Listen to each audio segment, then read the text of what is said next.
जन्म ले आम पिला वेदांत शिक्षा करू ज्ञान शिक्षा करू केबे ए वैभव संपत्ति भोग करबा के देखे साधारण वैभव संपत्ति पाई तुम बापा स्त्री बुद्धि रे पड़ी आज जो प्रकार कार्य होइतिला मु चाहुनी से बड़ी कार्य किछि ओ पिला मना पाई हो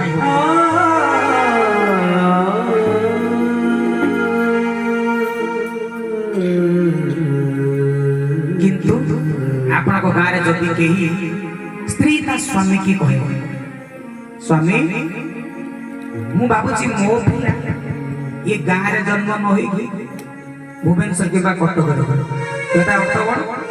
घर भड़ा नहीं करिया आपन को भाषा अब कोन ना भड़ा घर जन्म करबो पिला पिला पढेइबा कन्वेंट रे पिला पढिबो पैसा खर्च करिबा घर को गोटे टका देबा आपन माने मत सेठी के मत कोन ना साधु आश्रम बढ़िबो साधु कृपा लाभ करिबो विभूति लाभ करिबो तो यही कथा स्वामी तम मो भीतरे सीक्रेट रहे केही जी न जाना